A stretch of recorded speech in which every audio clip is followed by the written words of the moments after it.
como a gente trazer para ele esse bem-estar de praticar exercício e ter prazer ao praticar exercício, para poder sentar na mesa e sentir um fundir de queijo, né? Com seus vinhos, com seus uísques e tudo mais, e, entre aspas, enfiar o pé na jaca, né? Então, assim, como que a gente trazer isso? Então, é muito importante a gente ter essa concepção da gente, para a gente poder fazer essa transformação não só de prescrever o treino, né? E sim para que ele entenda, e aí vem o nosso case do nós somos educadores, né? Fazer com que o nosso cliente, sim, mesmo ele sendo um juiz, mesmo ele sendo muito bem intelectualmente, mas ele entender o que bem-estar é esse que ele necessita para chegar aos seus 80, aos seus 90 com qualidade, né? Aí sim a saúde irá pesar absurdamente. Vocês acham que é por aí? Concorda? Contribuam? Então vamos lá, toca esse Paquinho.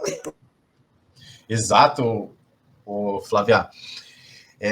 Esse é o ponto que a gente chegou agora, com o seu exemplo, que vai muito dessa virada de chave do profissional, né, de educação física, nós como os educadores.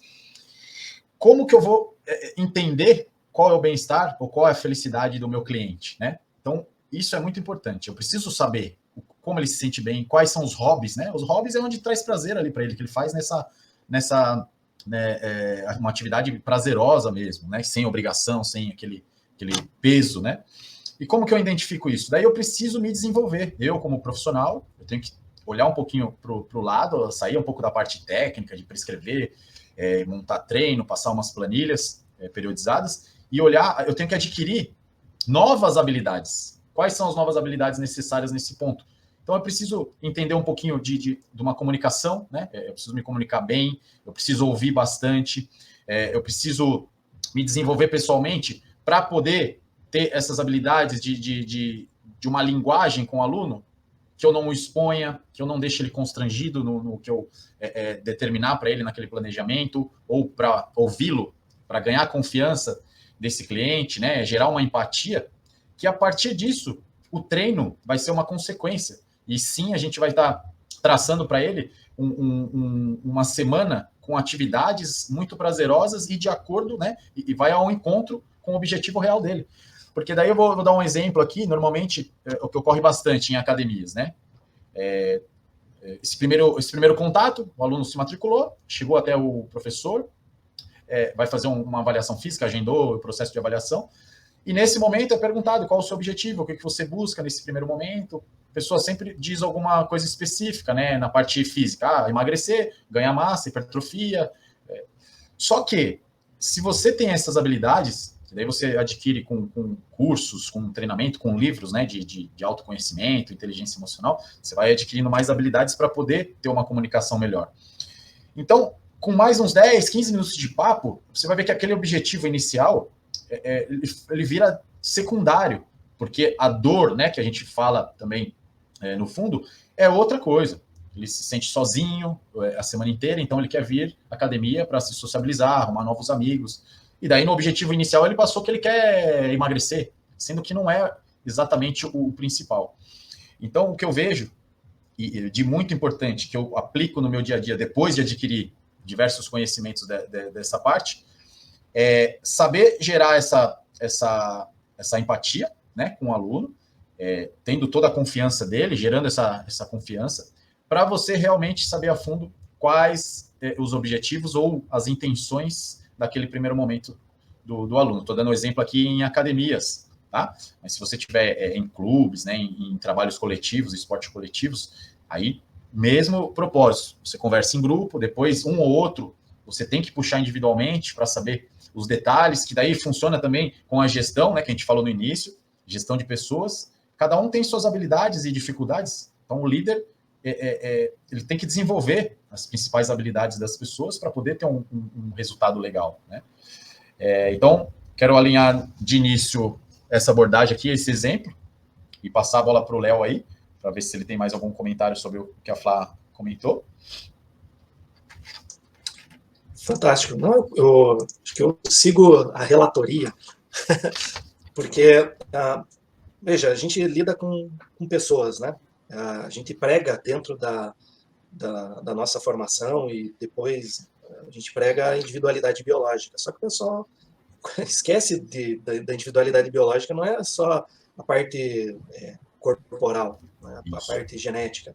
A gente tem a parte comportamental, a gente tem a parte que eu sempre falo para os alunos, né? Vocês têm que entender qual tipo de inteligência é predominante no indivíduo, qual tipo de personalidade. E assim, você pode trabalhar com as múltiplas inteligências, você pode trabalhar fracionando, né, os tipos de personalidade, tem vários modelos, você pode trabalhar com as 16 personalidades, mas você pode trabalhar como Jung ele começou, divida as pessoas em sendo extrovertidas e introvertidas.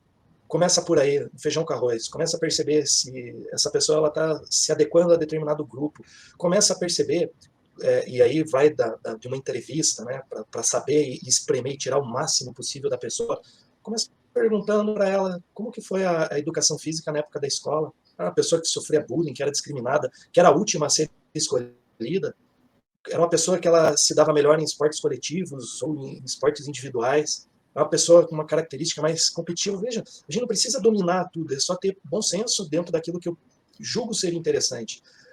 E isso é expresso de que forma? A gente prega que treinamento de força é uma academia, que é só musculação, isso e aquilo. E as pessoas não gostam. Foi um empreendedor desenvolver o CrossFit, embalar, criar o conceito de comunidade e tirar muita gente dentro da academia e traçar um outro exercício. E ao invés dos profissionais falarem que bom que tem mais uma possibilidade, não. Fica nessa questão de competição, que, poxa, o meu é o melhor.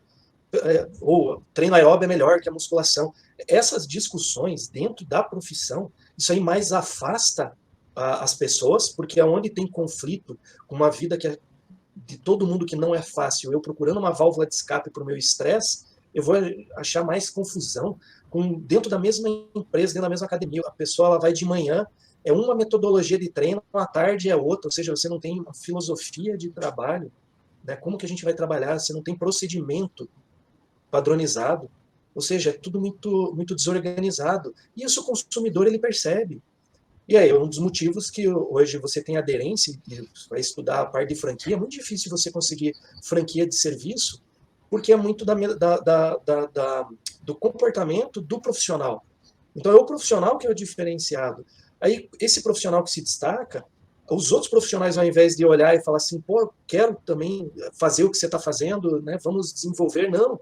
Você detona ele dizendo que é só marqueteiro, que não tem a base de conhecimento técnico científico, porque o que faz é errado. Mas do ponto de vista de quem? Teu ou do consumidor? O consumidor está realizado, está fiel a essa forma de abordar? Então, o errado da história é você, porque não está pensando como cliente, você está pensando como um militar que, dentro da hierarquia, você tem que ter uma determinada disciplina e executar aquilo ali. E a disciplina que o Márcio falou é diferente. A disciplina de você ter a força de vontade, mesmo estando ruim, continuar executando, para transformar isso em um hábito. E a mesma coisa da leitura. Você vai ler todo dia? Tem dias que você lê a vista embaralha e está tudo bem.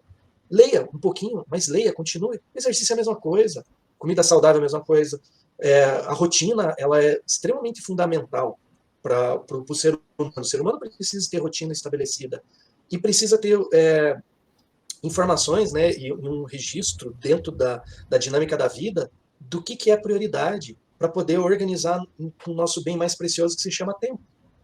Porque o tempo passou, a gente não alcança. E se a gente ficar vivendo muito dentro da nossa mente, a gente jamais vai executar e expressar as coisas de fora. Então, a gente tem que criar mudar essa chave, virar essa chave, para que tenha uma conversão na atitude das pessoas.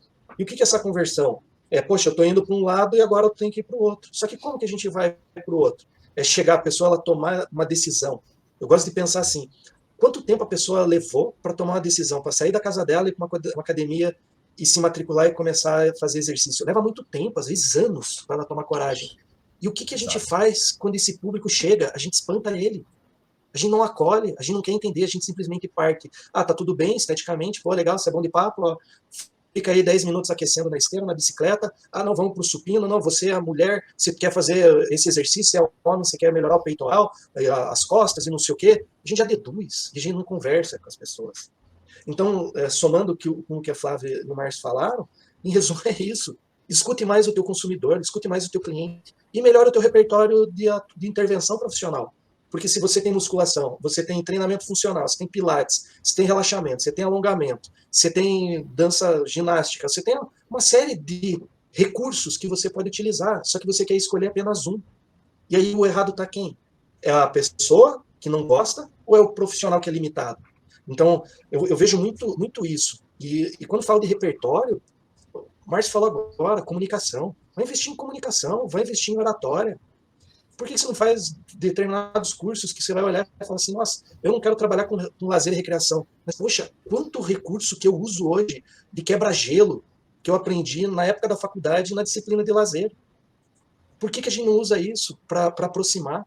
A gente cada vez mais parece que a gente quer agredir para ter uma distância da sociedade e não deixar ninguém chegar porque a gente é intocável. Então, essa autocrítica, ela faz parte da autorresponsabilidade. Porque senão a gente vai continuar fazendo a mesma coisa sempre, esperando resultado diferente.